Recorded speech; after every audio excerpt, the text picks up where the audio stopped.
रेत की ज़रूरत रेगिस्तान को होती है, तारों की ज़रूरत आसमान को होती है। मेरे ख्याल से जीवन में सबसे अहम योगदान है शिक्षा का, क्योंकि शिक्षा की ज़रूरत हर इंसान को होती है। तो आइए दोस्तों सीखते हैं मैथ। मैथ में सबसे पहले हम अंक 0 से लेकर के 9 तक के सिंगल जो हमारी संख्याएं होती है, पूर्ण संख्याएं, 0 से लेकर के 9 तक की सिंगल पूर्ण संख्याओं को हम अंक कहते हैं। और इन्हीं अंकों की सहायता से हमारे अंकों को मिला करके हमारी जो बनती है उसे हम संख्या कहते हैं। जैसे बन गए 23 हो गई, इसमें और जोड़ दिए 234 हो गई। ऐसे बड़ी से बड़ी संख्या, छोटी छोटी संख्या बना सकते हैं दोस्तों। तो हमने ये देखा संख्या, और अब हम पढ़ते हैं संख्या में संख्या का वर्गीकरण। संख्या, इससे लिखे हम संख्याएं, चूंकि ये जो है। अब संख्याएं के हम वर्गीकरण में देखते हैं। संख्या हमारी होती है दो प्रकार की। एक होती है हमारी वास्तविक संख्या। वास्तविक संख्या में दोस्तों हमारी 1 2 3 डॉट डॉट अनंत तक, इसमें दशमलव संख्याएं हो गई, 0.2 हो गया, बटे भी भिन्न हो गए, 22 पाई हो गई, 22/7 हो गया। ये सब सभी संख्याएं, जो अंडर रूट की संख्याएं भी हो गई, 4 √9, ये सब संख्याएं √2 √5, सभी संख्याएं हमारी क्या होती हैं? वास्तविक संख्या होती हैं। और नंबर दूसरी संख्या हमारी होती है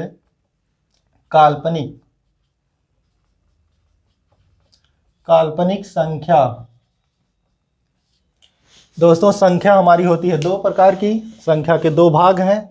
वास्तविक संख्या आपने देख लिया, काल्पनिक संख्या। काल्पनिक संख्याएं वे संख्याएं होती हैं जो मात्र कल्पना मात्र, ऐसा हो नहीं सकता कभी, केवल कल्पना मात्र की जा सकती है, उन्हें हम काल्पनिक संख्याएं कहते हैं। जैसे कोई संख्या माइनस में हो और उसको रूट में लिखा जाए, ऐसा हो नहीं सकता कभी भी, किसी माइनस संख्या का रूट नहीं निकल सकता। इसको हम केवल कल्पना मात्र के लिए लिख सकते हैं। और भी कोई संख्याएं लिख ले इसके नीचे अंदर, ठीक। तो वो वहीं पे हमारी काल्पनिक संख्या होती है समाप्त। और जो हमारी वास्तविक संख्या है, ये हमारी बंट जाती है दो भागों में दोस्तों। एक बचती है इसमें परिमेय संख्या।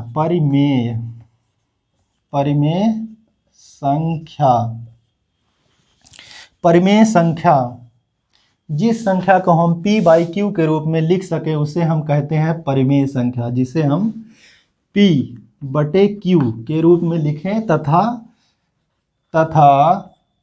q का मान 0 ना हो, q का मान कभी भी 0 ना हो और उसे बटे के रूप में लिखा जा सके, भिन्न के रूप में लिखा जा सके, उसे हम परिमेय संख्या कहते हैं।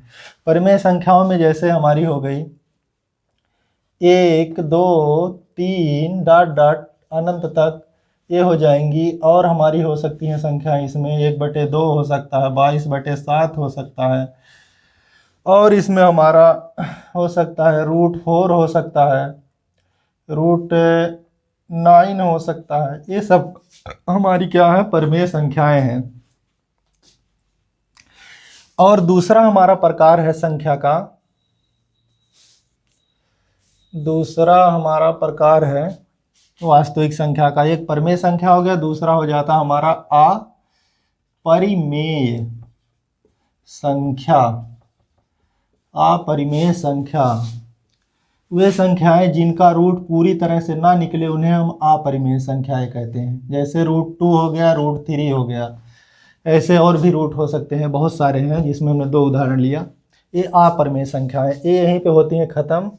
और इसके आगे जो हमारी परिमेय संख्या है, ये हमारी होती है कई प्रकार की। इसको देखते हैं हम कौन कौन सी संख्या है। सबसे पहले परिमेय संख्या हमारी आती है प्राकृतिक संख्या। प्राकृतिक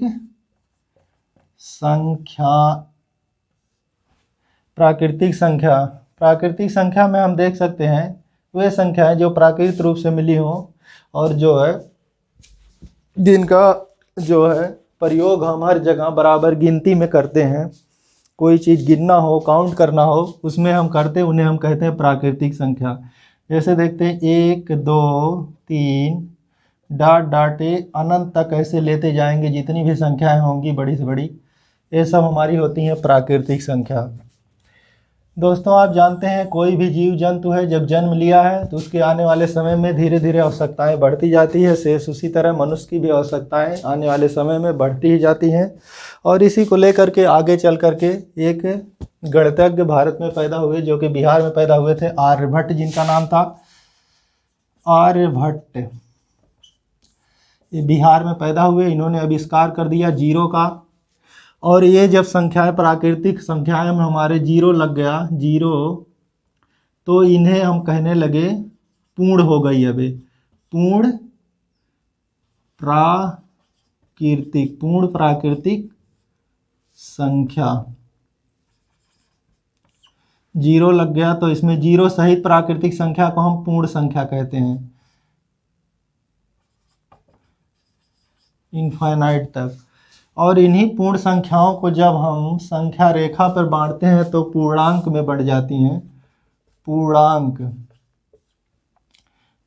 में हमारी जब इन्हीं संख्याओं को संख्या रेखा पे प्रदर्शित किया जाता है तो बीच में जीरो हम रख दें तो इसके इधर -1, -2, -3 और इधर +1, +2, +3, ऐसे ही डॉट डॉट इधर भी हो जाएगा, ऐसे डॉट डॉट इधर भी बहुत दूर तक चली जाएंगी। आप देखते हैं इसमें पूर्णांक को दो भागों में बांट दिया गया। एक होता है इधर वाली संख्याओं को हम कहते हैं ऋण पूर्णांक, इधर वाली कहते हैं धन पूर्णांक। और जो जीरो हमारा है वो बीच में होता है, इसे हम उदासीन संख्या कहते हैं। ना इस पे धन चार्ज होता है ना ही निगेटिव चार्ज होता है, तो ये हमारी उदासीन है जीरो। और दोस्तों फिर इसके आगे हम चलते हैं। हम वीडियो लंबी ना होने पाए इसका हम अच्छे से ख्याल रखेंगे, तो हम चलते हैं आगे। प्राकृतिक संख्या में होती है पहले नंबर पे एक सम संख्या। सम संख्या वे सारी संख्याएं जो दो से कट जाएं, पूरी तरह से विभाजित हो जाए, वे सम संख्या कहलाती हैं। जैसे 2, 4, 6, 8 डॉट डॉट। फिर उसके बाद दूसरे नंबर पे इसमें है विषम संख्या। वे सभी संख्याएं जो दो से पूरी तरह विभाजित ना हो उन्हें हम विषम संख्या कहते हैं। जैसे सबसे छोटी विषम संख्या 1, 2, 3, 4, 5, देखिए गलत हो गया ये, 1, 3, 5, 7 डॉट डॉट ऐसे ही अनंत हो जाएगा। ये विषम संख्या हमारी हो गई। और इसके बाद आती हमारी अभाज्य संख्या। अभाज्य संख्या इसका एक नाम और है, अभाज्य संख्या का ऋण संख्या। तो अभाज्य संख्या वे संख्याएं जो किसी से भी ना कटे, एक और स्वयं के अलावा अन्य किसी से ना कटे हुए अभाज्य संख्याएं कहलाती हैं। दोस्तों वास्तव में अभाज्य संख्या के केवल और केवल दो ही गुणनखंड हो सकते हैं, एक और स्वयं, इसके अलावा ये और किसी से नहीं कटती। जैसे देखते हैं कौन कौन संख्याएं इसमें है। सबसे छोटी अभाज्य संख्या होती है हमारी 2, फिर उसके बाद हमारी है 3, फिर उसके बाद 5 है, फिर उसके बाद 7 है, फिर उसके बाद हमारा है 11, फिर इसके बाद हमारा है 13, ऐसे ऐसे डॉट डॉट। फिर इसके बाद अब आप देखते हैं इसमें एक और है इसका प्रकार, यहाँ हम एक रेखा खींच देते हैं। इसमें एक है भाज्य संख्या। भाज्य संख्या को हम एक संख्या का और नाम से जानते हैं, इसे हम यौगिक संख्या भी कहते हैं, यौगिक संख्या के नाम से भी जानते हैं। सबसे छोटी भाज्य संख्या हमारी है 4, फिर उसके बाद हमारी है 6, फिर उसके बाद हमारी 8 है, फिर 9 है, फिर उसके बाद हमारी 10 है, 12 है, ऐसे ऐसे और आगे हो सकती हैं भाज्य संख्या हमारी। अभाज्य संख्या, भाज्य संख्या। अब इसमें एक फैक्टर और हम देखते हैं दोस्तों, इसमें कुछ पॉइंट हमने नोट करके रखा है वो हम लिखा देते हैं। भाज्य अभाज्य संख्या सबसे पहले है।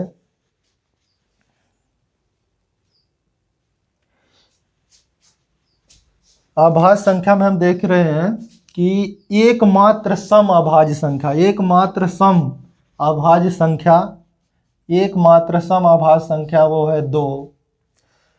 और एक अंकों की सबसे छोटी विषम संख्या, एक अंक की सबसे छोटी विषम सम संख्या वो है 3। एक अंक की सबसे छोटी, एक अंक की सबसे बड़ी, एक अंक की सबसे बड़ी अभाज्य संख्या वो है 7। एक अंक की सबसे बड़ी, पूछा जा सकता है सवाल परीक्षाओं में कि एक अंक की सबसे बड़ी अभाज्य संख्या, तो वो है 7। और 2 अंक की सबसे छोटी अभाज्य संख्या वो है 11। 2 अंक की सबसे छोटी अभाज्य संख्या 11 और 2 अंक की सबसे बड़ी अभाज्य संख्या 97 है। इसी तरह 3 अंकों की सबसे छोटी अभाज्य संख्या 101 है। इसी तरह 3 अंकों की सबसे बड़ी अभाज्य संख्या 997 है। ठीक है दोस्तों, इतने फैक्टर इसमें हैं, इसको आप याद कर सकते हैं और ये परीक्षाओं में आ भी सकते हैं। इसके बाद हमारी भाज्य संख्या में हम चलते हैं। भाज्य संख्या में सबसे छोटी भाज्य संख्या होती है 4। सबसे छोटी भाज्य संख्या होती है 4।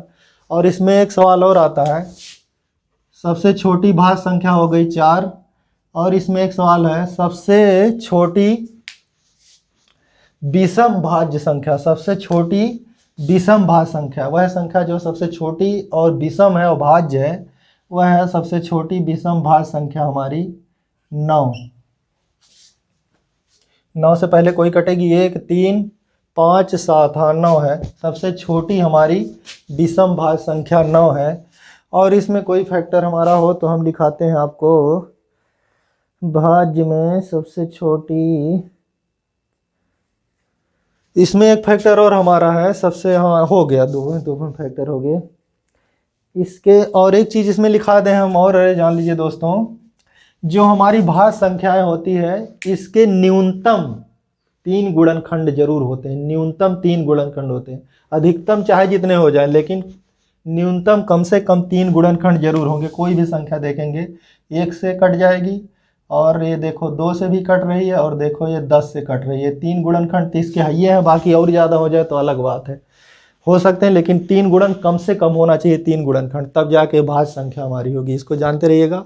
और अभाज्य संख्या के बारे में फैक्ट है कि इसके केवल और केवल 2 गुणनखंड होंगे, वही भाज्य संख्या हमारी होगी। तो दोस्तों आप देख रहे हैं, दोनों का फैक्ट लिखाने के बाद हमारा जो 1 आती है, इसके केवल अक्के गुणनखंड केवल 1 से ही कटती है, तो इसलिए ये ना अभाज्य संख्या है ना ही भाज्य संख्या है।